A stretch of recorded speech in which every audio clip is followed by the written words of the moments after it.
Welcome, everyone, to episode 19 of the Thundercraps podcast, where we forge through the shitstorm that was WCW Thunder. I am your host, straight up Mackin in Phoenix, Arizona, Josh Kaiser. And joining me today, Kyle, the Shooter, Hoagland. I wasn't as impressed as this. This actually was kind of a dull one. I feel like Rick Rude wasn't on the mic. Scott Steiner wasn't on the mic. Like we really, it was a tough one to get actual quotes from. So that's why I had to go with the Shooter, because I thought that was kind of a funny line. But yeah, commentary team was, they didn't give us much to work with. And to your point, none of the good promos were out there. I mean, Jericho had a promo, but it didn't really give us much to comment on. So I had to work with what I had to work with. I definitely agree, and I think there's enough to talk about here that I think we're actually going to talk more about like the actual meat and potatoes of this than kind of shitting on what people were saying and how corny it was. So that'll be at least interesting enough to talk about. You're right about that. Of course, it is the 19th episode of Thunder. It's June 4th, 1998. Kyle, we are 10 days away from the Great American Bash. Things are getting hot this summer for WCW. And let's just jump right into it like they did. They opened up with the replay from Nitro. Of course, the big question mark that we left off with last week on Thunder is, where is Sting's allegiance lie? Is he going with NWO Hollywood? Is he going with the Wolfpac? Or is he staying true and blue to WCW? So, of course, it opens up. Sting's descending from the rafters at a snail's pace. He gets into the ring. He undoes his trench coat, and there it is, the black and white. He has joined NWO Hollywood. The Giant cries, jumps with the jubilation, hugging Hogan like only Paul White can do. And then, of course, Hogan and Sting hug for a second. Sting grabs his arm, and then clothesline. The Giant turns around, not to be fooled after seeing that, and he goes into a body slam. Sting rips in Hollywood-like fashion, rips that shirt off, and underneath the Wolfpac, Kyle, Sting is now a member of the Red and Black, and boom, we are live from Peoria, Illinois. So and also, man, they really dramatized the fact that Sting's body slammed the Giant like it was Hogan and Andre. I mean, not saying that's not impressive, and really Sting just picked him up and slammed him like he was nothing. Right. But it was just one of those things where it's like, oh my God, he slammed the Giant. And I'm sure the Giant's probably been slammed a very small number of times by probably bigger, stronger guys than Sting. Not taking anything away from 98 Sting. I'm sure he's strong enough. But I wouldn't put Sting on the category of Jim Powers. Well, not many people can be on the same category as Jim Powers, but your point is still well taken. But let's get into it, Kyle, of course. We are in Peoria, Illinois. We've got Tony Schiavone, Lee Marshall, Bobby Heenan. They're doing their hand signals on the way in, and the commentary team is discussing Sting, and Lee Marshall makes a comment that Red and Black is not just a fashion statement. And then he's going to credit Lex Luger as the one to help get Sting to join the Wolfpac, which, I would agree with. Sting and Lex, of course, their big friendship, and Lex has been making that push since joining. Where Bobby Heenan, on the other hand, says, I think it's Kevin Nash. Of course, Nash helping Sting out a couple of times recently during the NWO beatdowns. So they're kind of discussing all of that, and then they're going to let us know that Goldberg is defending the title tonight, and that Booker T and Chris Benoit will be continuing their best of 7 to determine who just is that number one contender for the television title as they get set to wrestle their 5th match. And that rolls us right into our second replay of the night. And this is going to be a replay basically catching us up in case you only watch Thunder. So for you and I, we really appreciate this. Letting us know what's happened with Benoit and Booker T so far as they get ready for their 5th match. Their first match from Nitro the week before, Benoit is going to beat Booker with the Crippler Crossface. Then, of course, Thunder last week, Kyle, in a match that, I argue might be the best we've seen on Thunder. If not, it's definitely right up there. Booker T is going to beat Benoit with the missile dropkick. And then on WCW Saturday night, Benoit is actually going to beat Booker T with the German suplex, bridging into the 3 count, which I thought was a fast 3 count myself. But, Bret Hart wasn't there to overturn the match? This is true, yep. And then in a surprising turn of events on Nitro, Benoit is going to beat Booker T again with the crippler crossface. So he is going to, Chris Benoit, that is going to be leading this best of 7 3-1. So unless you're the Golden State Warriors, you I was feel waiting pretty for Golden good. State Warriors shit, yeah. Because you're not going to do the Cleveland Indians because, we're homers. That's right. Speaking of the Warriors, we're going to get our first sign of the night. Big one right there in the front row on the hard camera side. Bring back the Ultimate Warrior. I'm going to add Peoria to the list of cities that is going to monkey paw our way into getting Ultimate Warrior here in the near future. Yeah, Thanks. This is your fault, Peoria. That's right. Kyle, you mentioned this, and I noticed it as well. As the contestants come out for their match, up on the screen, they have like a generic MS Paint font of their name with like a swirly background behind it. What is that all about? It looks like if like this would probably be like maybe the first or second iteration of the Hurricane Helms is like maybe first ever Hurricane background was like something shitty like that. And he's like, no, that's something out of shitty. Like clip art or something like that. Yeah, it's not good. But don't worry, it's there the entire night. The entire show. Yep. Referee Mark Curtis, of course, who is the heartthrob of the crowd from last week. He's back this week refereeing, as you would expect, and I noticed his slick haircut. It looks like the dude must have saw that sign, saw some ladies were into him, went out and got a new do going for him. But Kyle, you wanted to discuss just how well animated he is as far as the WCW referee goes. I mean, nobody uses or used the hand gestures of when it's time to ring the bell. I mean, that dude, like, he looks like he's hopping off of a horse.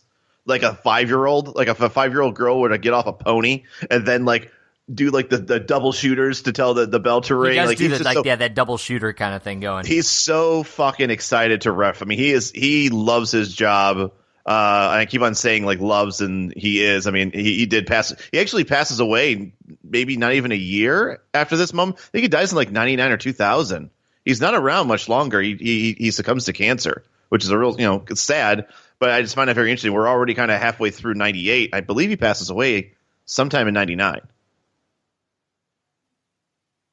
I'll have to fact check that. Actually, I got it up here, Kyle. You're correct. He passes away in September of 99, in fact. Right. So he's only got a little more than a year left in his left. Yeah. I knew he died of stomach cancer. I just don't remember how much past his time in WCW. I know he worked in WCW for a little bit. Or not WCW. He is in WCW. He is in ECW. ECW was what I was saying.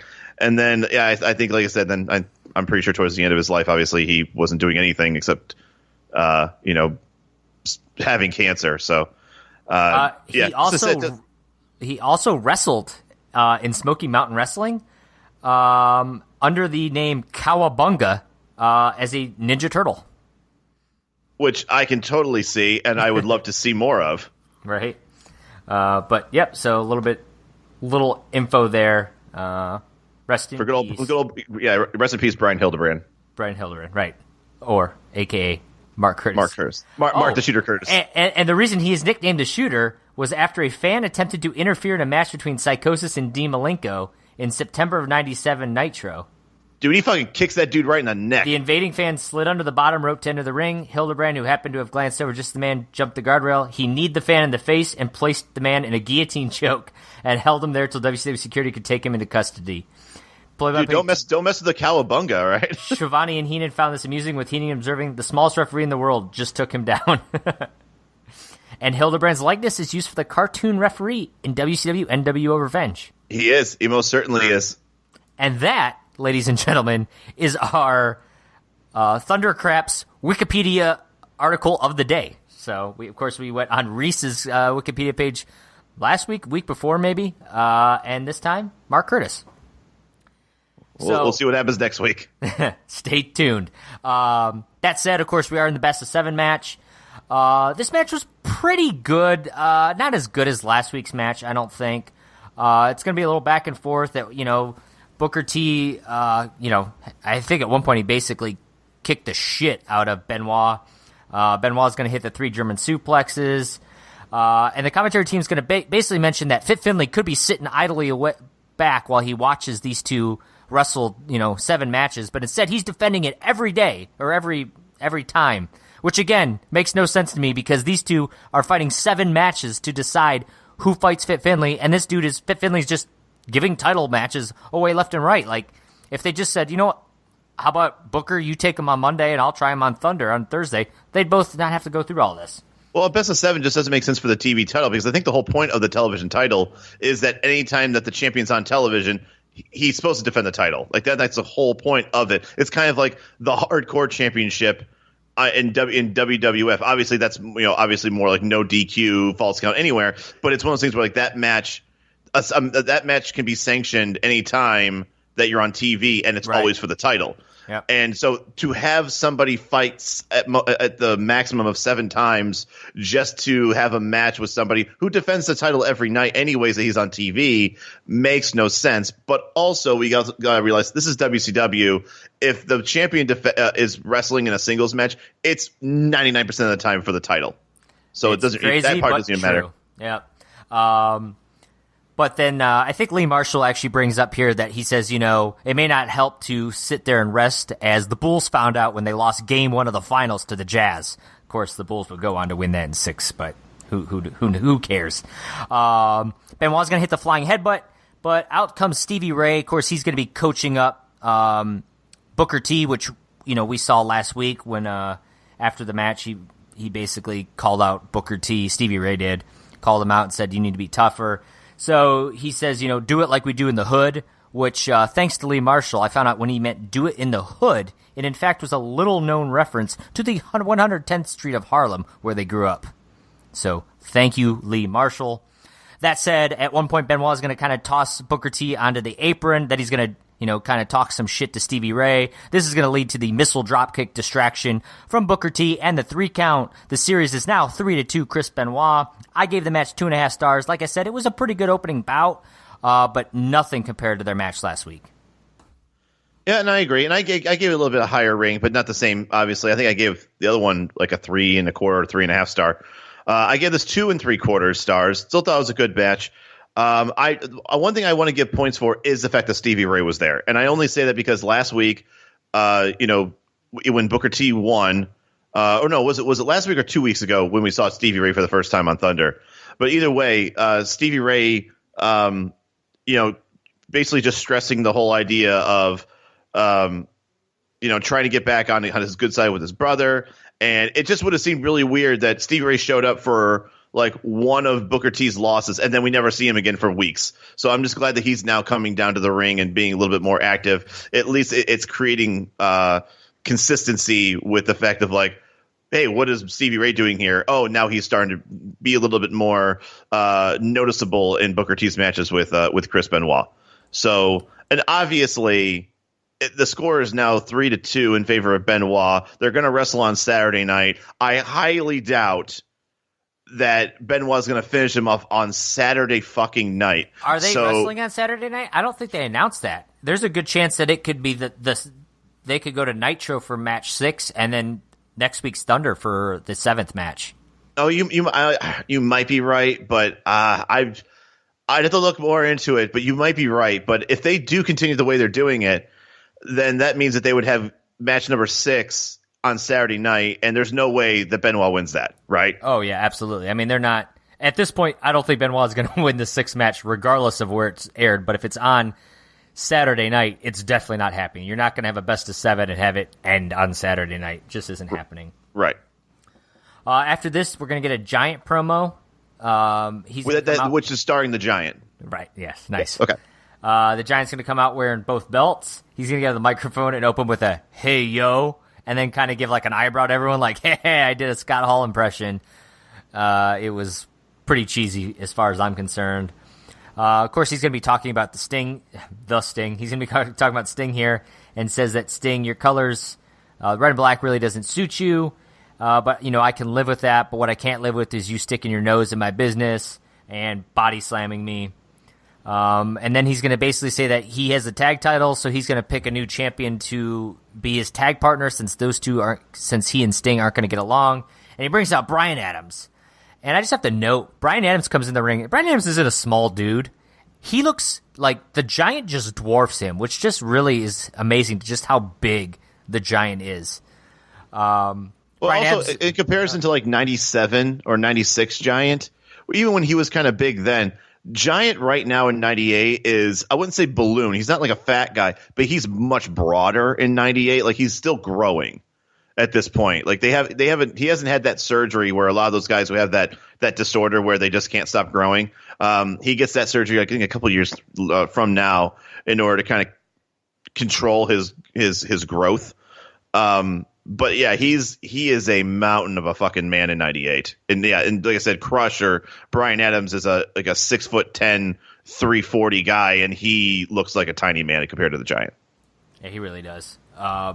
He is going to get on the mic for a minute, basically say it's an honor and that we're not going to duck any challengers, and says that we're just too big, too powerful, and just too sweet. I feel like only 3 people can say that phrase, and I'll be okay with it.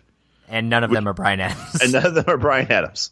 And then the Giant is going to, instead of the Giant saying, hey, Sting, since, we're both tag team champions in theory, why don't we wrestle for these tag belts? Instead, the Giant says, hey, Lex, I'll defend these titles. Why don't you find a partner to put the belts online tonight? Which doesn't make sense to me, but hey, that's WCW storyline. And I guess that's what happens when you have someone like the Giant booking matches. I mean, at this point, the wrestlers have been booking their own matches, and some of them being title matches. So who's to say that the Giant can't do this? So clearly, this match that might happen later tonight is clearly going to be sanctioned and totally legal. Absolutely. After this, we'll get our WCW Saturday Night promo. It's a 2-hour special this week, Kyle, and they let us know Public Enemy, the Giant. There's a Lucha Libre 6-man match, Fit Finlay, and more. So the fact that that's all they announced, I'm going to say the Benoit Booker T match will not be happening there. And you could be right. After this, out comes the Flock, as Reese is going to be wrestling Van Hammer. And we find out that the Flock Hit was rehired this week by Raven on Nitro, which I'm glad to see that they were fired for an entire week of a storyline. Van Hammer's going to walk out and say, stop the violence later, which leads for Shivani to go, what'd he say? Yeah, Shivani and Heenan easily were not paying attention. And even Lee Marshall, who I think his job is to pay attention, is basically was like, I think he said something about doing something later. Lee Marshall also mentions how he hates a bully like Reese.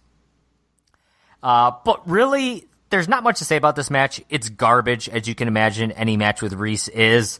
But did Van Hammer taunt Reese with a Yeti impression? I think so, because I said the same thing in my notes where I'm like, I think you kind of saw him like he was kind of like walking around like kind of short armed like a mummy, like a mummy like, or a zombie or something. Like he looked like he was like trying to like taunt him like that. I'm like, is that a little insider baseball kind of wink making fun of him for being whatever it was? It seemed very subtle, but Reese fucking hated it, and he was like kicking the rope and getting really mad. Yeah, and the only thing I can think of was the Yeti. And for those who don't know, Reese was the Yeti who helped buttfuck Hogan at Halloween Havoc 96.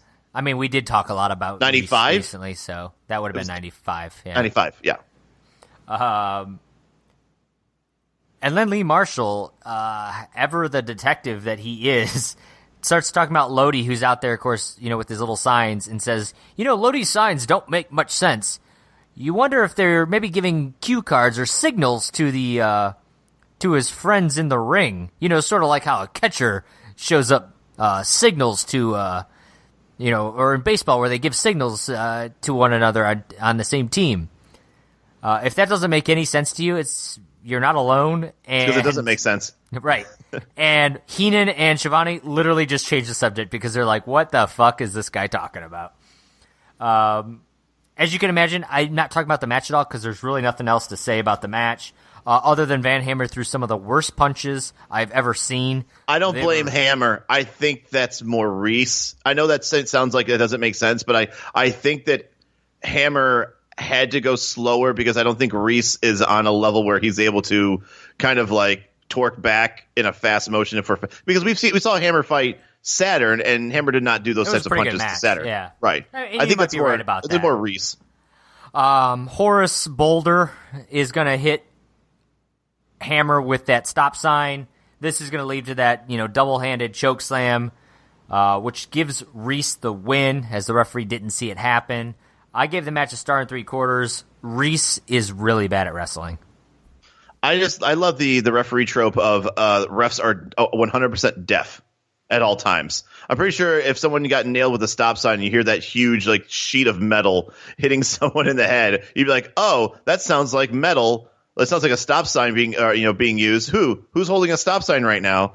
But yeah, it's kind of dumb. I actually gave this a star and a half. I just have in my notes, Reese sucks, and Van Hammer can't do much with him.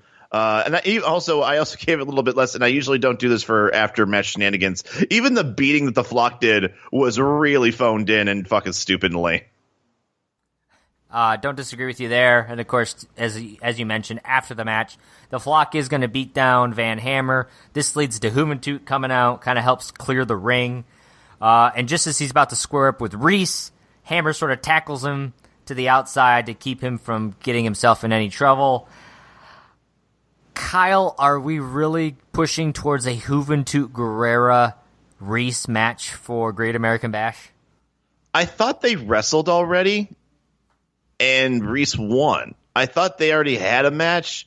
I don't know. I mean, I'm not in any way, shape, or form invested in having this match. I would be okay with maybe like Ray versus Reese just for the sake of it. But even then, like, I think that's below Rey Mysterio. Like, who's going to win? Who looks good in this match?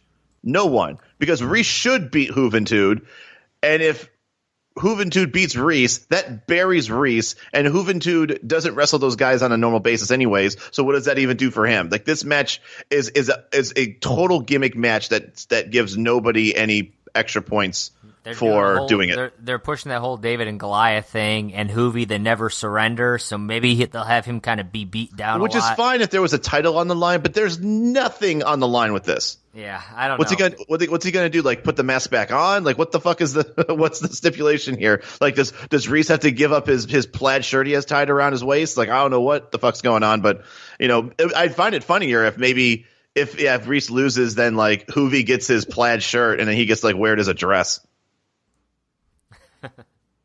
After this match, we're going to get an Alex Wright versus Eddie Guerrero match.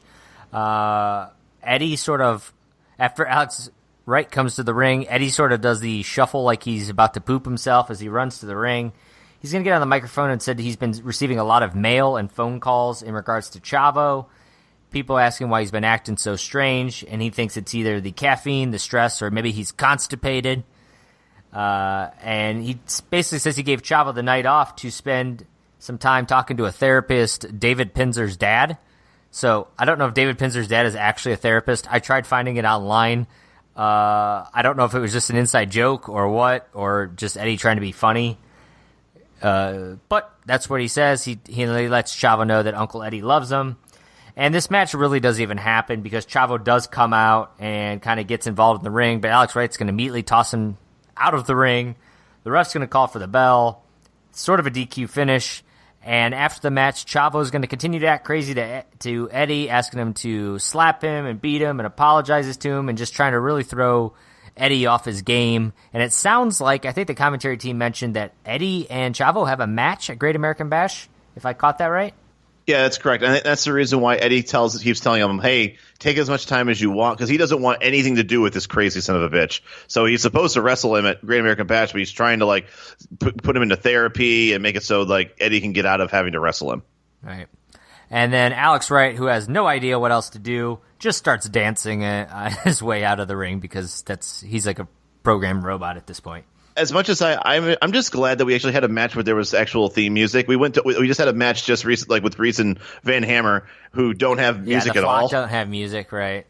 Well, the thing is, Van Hammer's not even in the Flock anymore. You would think like just give him some pre-canned rock and roll, let him come down. But yeah, he still doesn't even have music. After this, we're going to get Shivani doing a little in-ring promo interviewing Lex Luger. With a very awkward delayed segue from Lee Marshall, by the way. It was awkward. You're right about that. We are going to see two signs of the night at this point. The first says, Hollywood, does your husband wrestle? So, boom. Got him, Peoria.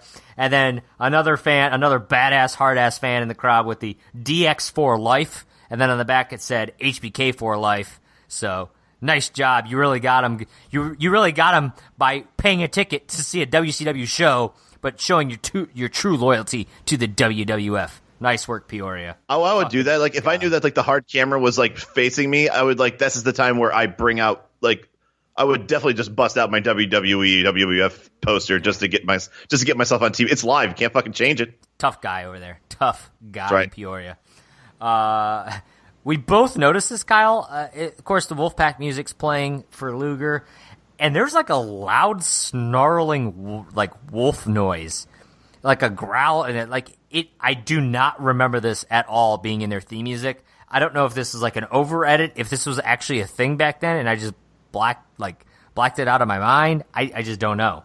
I don't think so, because I'm pretty sure you and me and all of our other friends that watched wrestling, this was during a time where maybe we were starting to like download music online, and we would download like the Wolfpac music. I don't remember the snarling wolf in any of our pirated MP3s back in '98. That's true. Lex is going to cut a promo here. It's not a good promo for Lex. I gave him a lot of props last week. This one's tough. He stutters a lot. Basically opens up by saying there's no survey needed, and it'd be redundant because of the crowd noise. He basically says he's a little embarrassed to admit, but after getting Sting to join the Wolfpac, they're sort of crediting him with that, and now they're going to make him head of recruitment for the Wolfpac. So good for Lex. He's going to be, sort of the HR, headhunter for the Wolfpac. And he says his first job is to find a new guy to join their team. And he wants to start tonight with one of the hottest names. This, a couple of years ago, this guy was a nobody. Now he's rapidly ascending. He's got a high work ethic, and he's one of the biggest stars, DDP. So Lex Luger's going to... I thought he was going to say El Dandy. He's going to try to get DDP to join the Wolfpac, and then in turn ask him to be his partner tonight in accepting that tag title championship match tonight. So now we got DDP and Lex wrestling the Giant and Bryan Adams for those WCW World Tag Team titles. And when he reveals that it's DDP, he tries to do the diamond sign by putting the two hands together, but instead he just makes a triangle with his he kind of does the itsy bitsy spider instead. It looked really weak. Overall, a rough promo from Lex. Hey, they all can't be winners, right?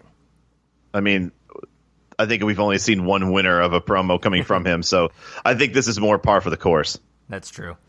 After this, we get our third replay of the night, which is literally just a replay of the Benoit Booker T match from earlier tonight, which wasn't that long ago, but hey, whatever.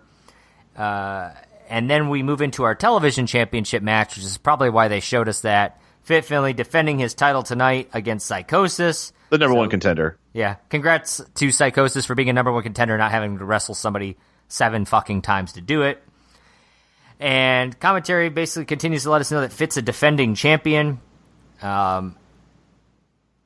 This match was, you and I noticed your rating. You and I feel differently about this match. Psychosis sort of that high-flying, lucha libre style, where Fit Finlay's more of that brawling style. I thought it worked well together, and I thought they had pretty good chemistry for the two different styles in this that could clash, if you will. Fit is, of course, going to win this with his little Rolling Thunder slam move, setting that up for the Tombstone. I gave it 2.25 stars. I thought it wasn't a bad match, but you feel much differently about this, Kyle. Yeah, I gave it 1.5. I mean, there were a couple of bad spots where I feel like I just totally disagree with what you said about the chemistry. I don't think there really was much at all. There was a point in the match where Psychosis tries to slide under Fit's legs, but instead Fit kind of only moves one leg to the side, which was the wrong leg, and Psychosis kind of slides into his leg, which really could have been disastrous if that was, anybody but Fit Finlay. If that was anybody with any kind of a knee problem or just a bad leg in general, that could have silenced someone for weeks or months. So I'm glad that didn't actually turn into anything serious. The commentary booth didn't give a shit about this match. They were focused on the whole Hogan, Brett, Macho Piper storyline. I did laugh when Tony was mentioning about how Psychosis literally had his head knocked off, and I just literally don't think Tony knows what the word literally means. And there was a point where Fit grabs a chair and threatens to use it. And this could have been a really good time for Psychosis to make like a comeback because the ref is trying to stop him. It's giving Psychosis some time to, maybe recover from the, the offense that he's getting. But no, Fit just puts the chair away and just continues fucking beating on Psychosis, which is like, it's all mind games, dude. Mind games from Fit. Well, it just seems like that's the right time for Psychosis to come back. Like, I understand that there's more to it.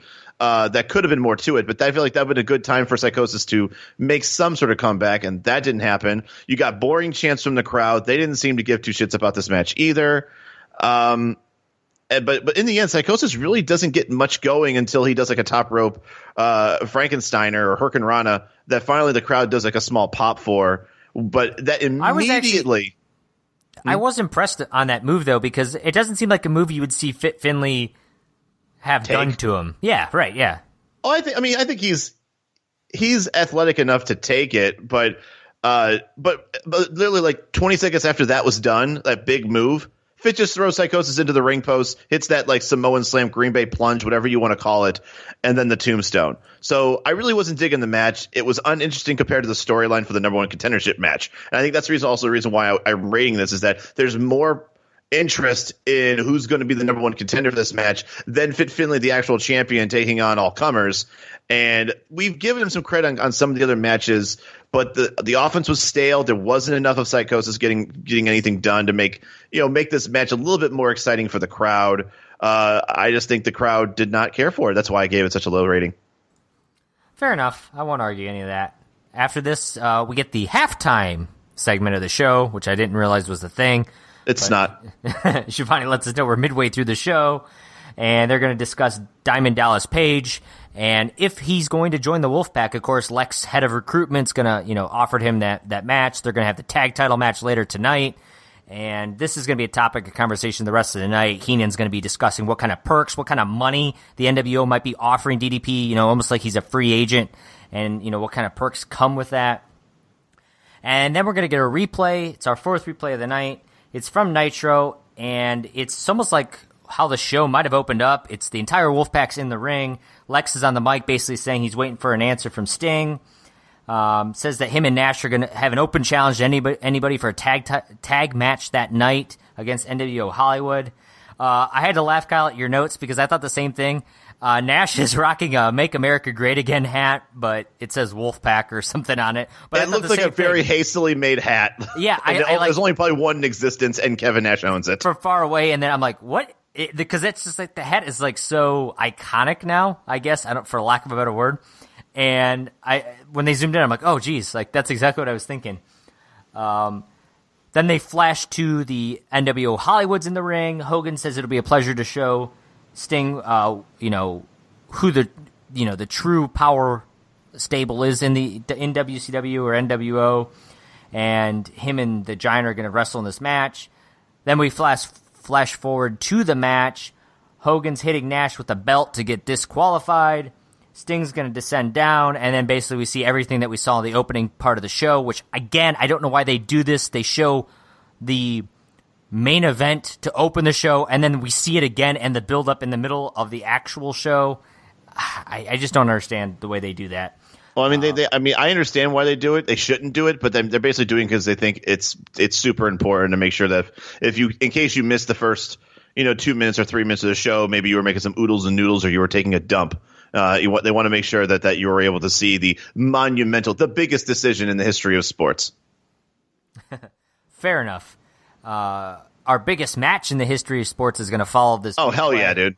As finally, Kyle, we get the blow-off. Glacier versus Saturn. This, of course, has been building for weeks, and the commentary team lets us know that these two wrestled recently, so we didn't even get to see the actual blow-off match. That sucks. Glacier's going to come in the ring, do his 5-minute entrance, and as he's doing that, Saturn sneaks up from behind. He's waiting for his moment. His music hits, and then finally, a German suplex for a near 3 count. I thought for half a second we were going to get this match over before it even started, which would have been kind of funny. Dude, if that happened, Glacier's done. Like, that's the end of his career. I agree. I also thought he was going to open with a super kick instead of that German suplex, but whatever. Lodi's going to come out to the ring. Commentary team, of course, we're going to remind us that Saturn wants nothing to do with the flock and doesn't think the flock should have anything to do with him. Lodi's going to distract the referee and Glacier. Saturn's going to end up taking out Glacier and Mark Curtis in the process. Out comes a new referee who hits a flatliner on Saturn. Of course, surprise, it's actually Canyon. No longer Mortis, Kyle. We're calling him Canyon. Mortis is going to hold, or Canyon, I guess, is going to hold the Mortis you better get it right, man. Mask up in the air to show that, hey, I am Mortis. And the commentary team's going to remind us that, of course, Mortis and Glacier are arch nemesis. This is all over the place. Which makes me laugh, and now I wish there's an era of WCW I have not seen, and it's the Glacier Mortis era, and now I want to go back and watch all of the promos and the build-up, and I want to see how that all played out.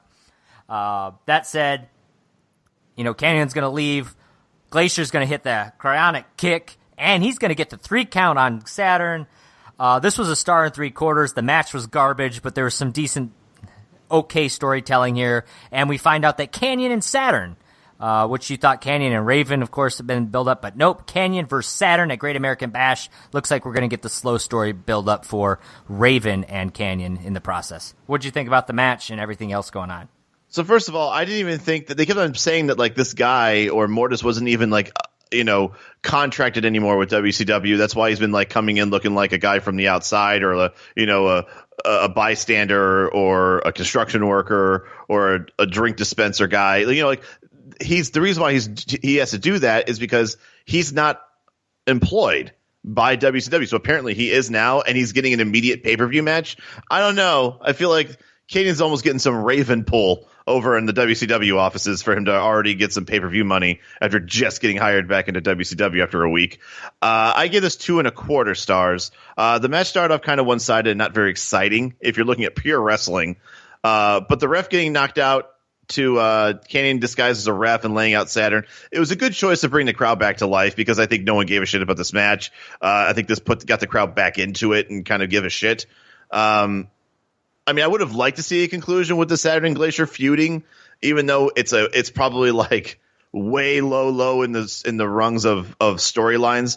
But it's going to get brushed aside because this is going to hopefully probably going to be the last match between Saturn and Glacier because Canyon is becoming a much more interesting dynamic because it also involves Raven and Saturn's fighting Canyon at the pay-per-view. So the funny thing is Glacier wins, but I think this whole thing going the way it's going is going to hurt Glacier the most. Well, to your point, this might end the Glacier storyline.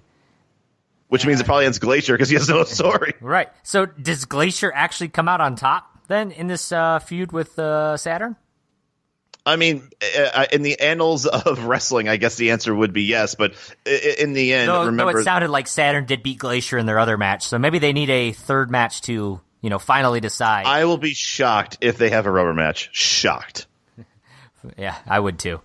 After this, we'll get our 4th sign of the night. It just says God with an arrow pointing up, which made me laugh because this is the era where, of course, everybody's like, John and Bill and just signs pointing to themselves in the crowd. And this fan, pointed an arrow right up to the big man himself. So I appreciated that. Then we're going to get Kurt Hennig promo. He's going to come out. Of course, he's on crutches. Ask the crowd how many Goldberg fans are here tonight and how many want to see Goldberg come kick his address, which I guess this is his way of getting around the word ass. And basically he says, the doctors haven't, given him the okay to wrestle because of his bad knee, and says, Goldberg, you're lucky. You're not going to be able to wrestle me. I'm not going to be able to wrestle you at Great American Bash. And then he's going to call out Conan, Mr. K-Dog himself, asking Conan to basically take his place in that United States title match at Great American Bash. Conan is then going to reply really awkwardly and ask him, are you sure, this is true? And, Kurt's like, well, yeah, don't you see the crutches? Which I feel like is now a weird, Kurt is very heel here and Conan is very babyface in the way they're doing this. And then Conan's going to go ahead and say after he wins the United States title, he's giving his first title defense to Kurt Hennig, and they'll have a bet on the side on who's going to win it. And then Kurt's going to get his final word in and say, I hope if we do have this bet that you're paying me in American dollars and not pesos, which again is a very heel thing to say. this was an awkward promo, and Kyle, we discussed how we sort of forgot that Curt Hennig was in the Wolfpac. I smell a heel turn on Conan here, and Kurt's going back to the black and white. Well, I mean, not to obviously spoiler alert, but I think one of the reasons why we don't remember Curt very much in the Wolfpac is because I don't believe he's in the Wolfpac for very long. I don't know exactly when whatever you're thinking is going to happen, it happens. But I mean, Curt, two things about Curt. One, he's leaving nothing to the imagination. It just looks very obvious that he's going to turn on really Conan. Obvious. There's no. And I think the other thing that I've realized about Curt that's really awkwardly funny is that Curt Hennig reminds me of like your like trying to be hip older uncle that's trying to like be like, oh, I listen to rap. I love the Snoop Diggity Dog. Like that's Curt Hennig. Of like trying to like, oh, I really have great respect for Conan, K Dog, K Dizzle. Like he's so white. It's so white. And he's like he's still stuck. He's not cool. Like if Kevin Nash says stuff like that, he at least sounds cool doing it. Curt Hennig does not sound Curt Hennig does not have a cool bone in his body. I agree with you completely on there. Thankfully, though, Kyle, who does have a cool bone in his body is our next contestant, Silver King. Dude, I thought you were going to say a cool boner. Who knows? Silver King. Actually, this whole match is two of the coolest guys in wrestling as Dean Malenko's defending his Cruiserweight title against Silver King. And you made a comment, Kyle, about the pop that the crowd gave for Dean Malenko on his way out. I feel bad. His music. Yeah, I feel bad because you hear the music and everyone just starts losing their shit. And I'm like, wow, people really like Malenko. And then I didn't think about it until people are still going crazy. I even heard a couple people start yelling Goldberg in the crowd. And then the moment that the name popped up and said Dean Malenko, you hear like the decibels drop considerably. And like, oh, right, this is Dean Malenko's music. Sorry. Yeah, they must. I can understand the mistake to a degree on why they know that. The commentary team, of course, the whole discussion here during the Cruiserweight title defense is Jericho and how Jericho thinks he's a conspiracy victim and that he deserves to get his title back. And apparently, as he alluded to last Thursday, he did basically stormed Washington, and J.J. Dillon basically told Jericho that he needs to find a precedent. And Heenan makes a joke that he did try to find him, but no, he wasn't allowed in the White House. And that's where Tenay's going to correct him and say president, not precedent. And Tony Schiavone replies, hey, you need to speak slowly to him. And Heenan says, I do my best. Fucking Heenan. Just classic Heenan quips right there. I just really appreciated that. This match doesn't last very long, thankfully. Jericho is going to come out wearing former television champion Prince Iakea's whatever you call that little cover, or what's it, some sort of thing? Yeah. It's a Samoan thing, and I can't think of the actual name for it. But he comes out wearing that, and he's gonna ring a bell to basically signify the match is over, which I love. He gets into the ring, he gets on the microphone, says he found while he was at the Library of Congress, he found the 1934 NWA rule book, which is where you'll find that. Right, exactly. Which later Heenan says, I thought Tenay had the only copy. Which made me laugh again. But Jericho says he found a loophole. It's the old Ed the Strangler Lewis loophole, which basically states that as champion, he has the right of refusal for any opponent, and he never signed off as Dean Malenko as a potential contestant to wrestle for his title, and therefore he demands that the title is given back to him. And Dean kind of stares him down, and then Jericho makes a comment about don't desecrate the name of your dead father. This, of course, pisses off Dean, and then basically Jericho keeps saying, give it to me, give it to me, give it to me, give me the belt, give it to me. They couldn't have more They couldn't have telegraphed this anymore. Yes, that's a good way of saying it. They couldn't have telegraphed it anymore, of course. Dean is going to give Jericho the belt in form of smashing him in the face with it. And this leads to Jericho crying in pain in the ring and cutting a promo on the ground. Probably a little over the top at the end there, but that's Jericho in the 90s. That's Jericho for you. Yeah. Also, can we please just give Jericho the respect he deserves as far as coming up with cool names for all the people that that he feuds with. Like, you have Stinko Malenko, now we have Dino Machino. Like, it's just, I love, this is Jericho. My favorite Jericho is that he has JoJo Dillon, Tony Schiavone. Like, he purposely calls people by the wrong name or by like a dumb name, and it's so cheesy, corny, and I fucking love it. Like, I got caught today. I have someone I work with, and his name is Dean, and I was like, dude, what's up, Dino Machino? And he had no idea what I was talking about, but I'm like, it probably makes sense. That's fine. After this, we get a Disco Inferno, who's definitely feeling the glow this week with his bright fluorescent green shirt. And he'll be wrestling Raven, which I thought was a little interesting. He is going to hit his little spinning neckbreaker snapmare move, which apparently Tenay lets us know Disco has been piling up victories with that move, which I don't know why that would be the move he's finishing people with, but who am I to doubt Tenay?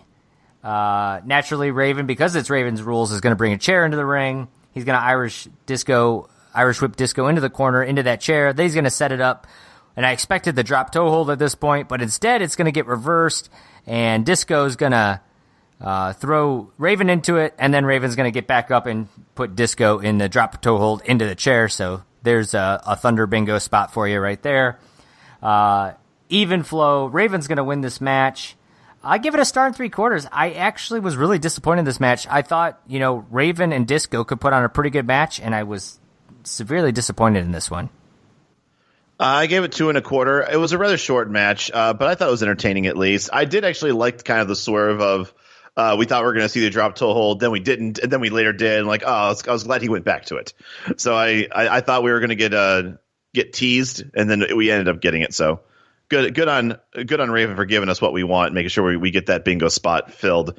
I felt no one looked too bad in the match. Maybe Disco a little bit, just because it was such a short match. And I think the reason why is because obviously Raven's not going to have a match without cutting some sort of promo. It just happened to be at the end of the match. So he can't. Usually Raven's matches are not that long to begin with. So if you really go back and look at a lot of his like TV matches, this is about the length of a Raven match. Like I said, my only kind of bad drawing line here is that there really was no reason for them to wrestle. There was really no storyline. But at the very least, Raven did cut a promo after this. So there was at least a reason for Raven to be out there. Yeah, and to your point, after the match, Raven is going to get on the microphone and says, hey, there's no Flock here, no Saturn, no Riot Police. Come and get me, Canyon. He's going to lay down on the mat and continue to scream for Canyon. Naturally, Canyon doesn't come now that he's being taunted too, so the mind games continue. After this, Hugh Morris, the Barbarian, and Jimmy Hart are going to walk out, and as they're coming to the ring, commentary team decides this is the appropriate time to remember that the Junkyard Dog passed away this week. I just thought it was the most bizarre timing for it. But that's, I don't know what else they're going to do. I mean, if you already know about it, why don't you just start the show with like, hey, before we start with, start with everything and all the fun stuff. Just a little, we just want to share a little, let's get the like kind of the heavy-hearted stuff out of the way. Just a weird time to do it. Very weird time. Naturally, this is Hugh Morris getting his United States title opportunity as he's going to be wrestling Goldberg. He's the number one contender. And the commentary team lets us know this might be Goldberg's biggest task yet, of course. We do get our 5th sign of the night, Kyle. It says Goldberg 632, twice the man, which I thought was a very clever sign. I like that too. And second of all, I don't understand how this is Goldberg's biggest task yet, seeing as how Goldberg's first ever victory was against Hugh Morris. And he's just going to fight him again. I understand that he's got some people in this corner, but come on, guys. His biggest task yet was clearly Jerry Flynn. I don't know if I disagree with that, actually. Maybe Saturn. True. I thought Saturn was that. Maybe, yeah. Yes, I think Saturn probably had the best match so far with him. Oh, by far, absolutely. This match turns into like a handicap match. Maybe the commentary team wasn't really sure, but Goldberg's wrestling both of them. As you can imagine, once again, Mickey J's officiating. I know in the past you've had Mickey J on your shit list. Yeah. So I mean, this is Mickey J just all of a sudden just letting this be a handicap match for the U.S. title. Which once again, explain to me how if Barbarian pins him, like does that are they matter? Sharing it? Is it Freebird rules for the United States title? Then is Jimmy Hart involved in this? Who knows? naturally, we don't have to worry about it. Jimmy Hart's going to climb to the top rope. Goldberg's going to throw him into Hugh Morris and Barbarian, who are going to catch him, and this is going to lead to what the commentary team refers to as a triple spear, and then a jackhammer for Barbarian, and then, he got Hugh Morris up for a jackhammer as well. This was a star and 3/4 for me. I actually thought it was an entertaining Goldberg match for what it was. But what I really didn't like was we've been pushing this Barbarian, win streak. He's kind of on a roll. He's showing his power. Jimmy Hart's been building this team up. We're waiting for the return of Ming, and Goldberg just squashed all of them in one fell swoop. I didn't like that end of it. I agree. I also gave it 1 3/4 stars. I wish it was more structured in explaining why Barbarian was even allowed in the match. If it's going to be a handicap match, announce it. Say, have Jimmy Hart come in and say, hey, I just talked to J.J. Dillon, and he agreed to the stipulation. Something. Don't just – if you start the match, the bell rings, all of a sudden Barbarian just starts beating on Goldberg. All I can think of is the match over? Is that a DQ in the first 3 seconds of the match? Yeah, it really ridiculous. Did seem that way. I thought that. But really, all this did was make Goldberg look even more invincible, and he had no issues dealing with both of them at the same time. So, it just makes Goldberg look like a fucking freight train, which obviously we already know. He's 95-0 at this point. Yes, he is. Thank you for the count, because I don't think I wrote that in my notes or on these notes, so I'm glad you mentioned that. And we will see our 6th sign of the night as we're panning to the crowd on our way to a commercial break after this match, and says Goldberg is boring. And I just thought that was a funny time to show that. And that takes us into our main event of the night, Kyle. It's the Giant and Bryan Adams versus Lex Luger and DDP for the tag titles. And we both commented, we have 15 minutes left in this show, which I was shocked. Usually it's 4 or 5 minutes, and we know that half of that's the entrances, and then we got a quick DQ coming. But we got into this match, and there was still, after the pyros, after the entrances, we still had a solid 10 minutes or so. DDP is going to come out to his own music, which doesn't really surprise you at this point. And I like how his pyro didn't make a fucking sound when he did his little feel the bang thing at the he does it, and he has pyro that blasts, and it's just nothing. It's just silent. Yeah, that's probably because they couldn't play it. But we get Lex and DDP. They're actually a pretty good team here, Kyle. They're doubling Adams for a minute, really working that arm with some arm twists, and this is going to lead. Eventually, of course, Adams is going to get out of that. He's going to drop a nice pile driver, which is always good to see. And I know you appreciated the old bear hug in this match. Well, this bear hug lost half a star for the match. I thought the crowd was actually kind of into it. Into the bear hug. I thought they were digging that old school wrestling here with the bear hug. And Lex trying to escape it. But ultimately, DDP is the star of this match. When he's tagged in, the fans lose their mind. He is over here in 98, Kyle. He's going to call for the diamond cutter, but the Giant's going to reach in, grab him by the hair, and basically slam him down. Shortly thereafter, Sting with the red face paint is going to run out, spank the Giant on the butt, which just made me laugh. Of course, the Giant's on the apron. Giant's going to jump down and start chasing Sting away. And this is going to lead to DDP dropping the diamond cutter on Bryan Adams and getting a 3 count. That was a clean finish, Kyle. I was hoping for 20. I was hoping to get all the way to 20. But no, I have to say, this is legitimate. Last week was questionable. Like I said, I don't know what the results of our Twitter poll was yet. I think we're still waiting for more people to vote on it. But I have to definitely say, and I know there's going to be more twists and turns with actual the stipulations of this match later. But no, this is a main event match that ended in a 3 count. I agree. I gave it 2 3/4 stars. I know Sting came out, but he didn't interfere in the match at all. He distracted the non-legal, the outside, the guy in the apron, the Giant, not the legal man. So he wasn't even distracting the legal man. It wasn't one of those, hop up on the apron and it leads to a schoolboy or something like that. He distracted the non-legal man. You can't get much more clean of a finish here, Kyle, other than Sting not showing up. This match, anywhere else on the card, was probably like a 2 to 2 1/4 star. I'm bumping it up a half star. It's the main event on Thunder. the Goldberg match, you can debate it all you want last week. This for certain, the pyros went off. This was the advertised main event all show long. Clean finish, 19 episodes. We're done. We are done. We got it. Who needs to do any more? This is all we were looking for.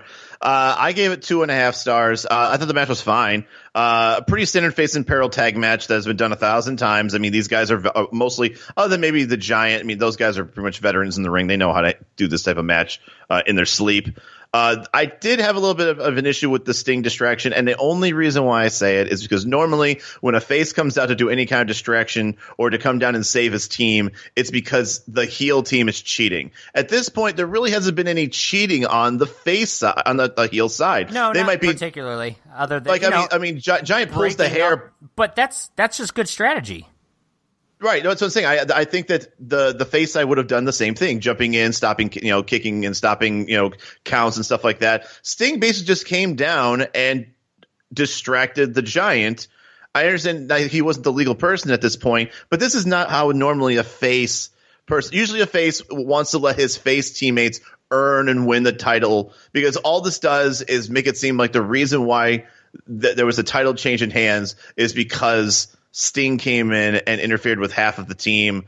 And so for that, I'm not on board yet about, because that just doesn't mesh well with me and how baby faces are supposed to act in 1998, I guess, in a match. This was just really weird for me.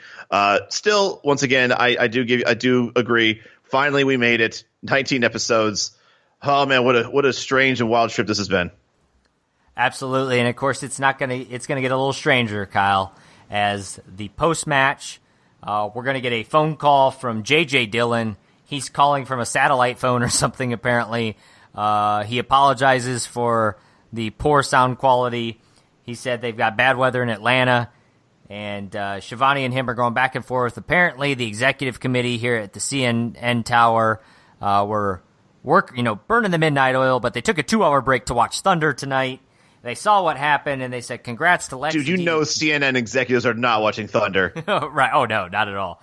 The TBS executives are not watching Thunder. He does congratulate Lex and DDP on a well-earned victory, but says we do have a problem.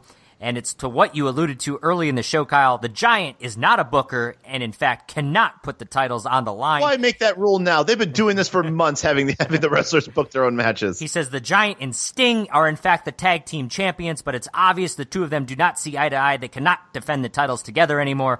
They will not be wrestling on the same side. So instead, the two of them will be wrestling mano a mano at Great American Bash. The winner of that will, in fact, be the tag team champions, at which point they can pick a tag team partner to then be tag team champions with. So, Kyle, that is how Thunder is going to end. We've got ourselves another match, Sting versus the Giant for the tag titles at Great American Bash. Whew, that's your show. JJ Dillon doesn't even have the decency to say thank you and good night on the phone. He just fucking hangs up like a dickhole. I thought the same thing. I was like, oh, that was just rude. That's your Thunder. What did you think about this week? We don't have Hogan. We don't have Bret Hart. We don't have Roddy Piper. We don't have Kevin Nash. We don't have Scott Hall. We don't have Scott Steiner. Most of the NWO. No Macho Man. No Macho Man. Obviously no Ric Flair. Overall, you say all of that like we were missing a lot of people, but this Thunder had a lot. There was 9 matches, which I think so far has been the most matches of any of the Thunders we've watched.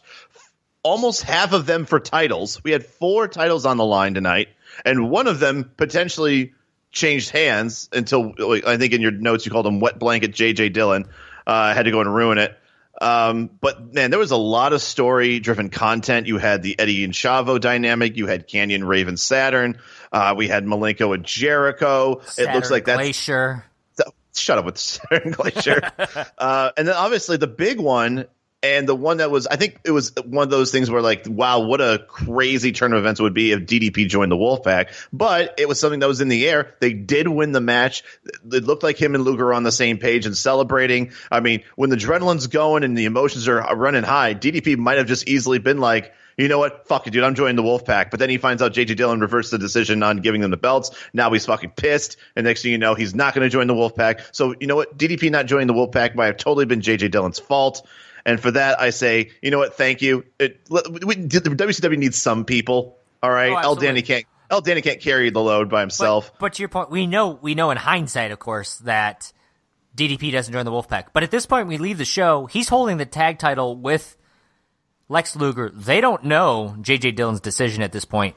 And it kind of leaves you to, like, well, let's find out at Nitro. Like, DDP, he might be joining the Wolfpac. So, like, it's actually, it makes you want to tune into Nitro, but it's thanks in part to a story that was sort of created from Thunder, right? No, I do. I definitely agree with that. Like, we're kind of at the point on Thunder now where we have to go to Nitro to kind of see how it continues. Yeah, well, stories on Thunder actually have some meaning and actually will kind of, we're continuing stories from Nitro. We're building stories on Thunder that will continue on Nitro. It is no longer just a replay, recap, whoever wants to wrestle that day kind of show. It actually has some meaningful stories. So for that, I think like we're finally like in a sweet spot for Thunder. No, and I definitely agree. And then the last thing I want to say is from a wrestling content, it was okay. I don't think there was any great match on this card. Yeah, Benoit Booker T was your best match, and it wasn't half the match that last week's was. Which is also a shame because they're wrestling so many times with each other. It's like, I mean, how many times can you have a 3.5, 4-star match with each other? To your point, the fact that they're even putting on a 2.5-star type match when you're wrestling, they're literally, doing the same match almost. 7 matches in a span of 2.5 weeks. Like, it's not easy to, keep it from being stale. Yep, I agree. The only other thing I thought I put in here too is I think this was also the debut of Red and Black Sting. Oh, because because Monday Nitro he was white and black. He was still white and black, so he definitely debuted the red face paint very quickly. He wasn't on there very long, but you saw some fans in the crowd who must have either predicted it or just kind of did their own thing, but they painted their faces red and black. So we get the Tomato Sting out there, and a lot. Overall, though, I have to agree. I think the show, if you would have just given me a list of the matches, I'd have said, like, I don't know if this show's going to be very good. But overall, I was pretty happy with it, mostly because I'm happy that Thunder, isn't a forgotten show at this point. I'm just scared that the Go Home show is going to be worse. Like this had a lot going, and I'm just scared that they're not going to ride this wave into the Go Home show for Thunder. I hope I'm wrong, but I'm scared that there's not going to be as much excitement for next Thursday. I feel like this really hit a really nice crescendo, and if next week's Thunder is even better, then holy shit. Well, we will have to find out, as will you fans, next week. So check out that June 11th, 1998 edition of Thunder as we gear up and get ready for the Go Home to Great American Bash. We got a lot of stories. Maybe Bret Hart will make an appearance, or Piper, or something like that as we push that tag team match from hell. We got Sting and the Giant. We got a lot to look forward to, so we'll have to wait and see where we go with that. And if you haven't yet, rate, review our podcast on any of your, Apple Podcasts, Google Play, Stitcher, iHeartRadio, wherever your podcast listening is, find us there. And give us a follow on Twitter. We're over 500 followers at this point. We appreciate all of that. Look forward to more tweets in the future. Of course, you can always go to thundercraps.com for all of the past episodes and everything else. For Kyle Hogan, I'm Josh Kaiser, and we will see you next time on the Thundercraps podcast. And we are desperately out of time. See ya.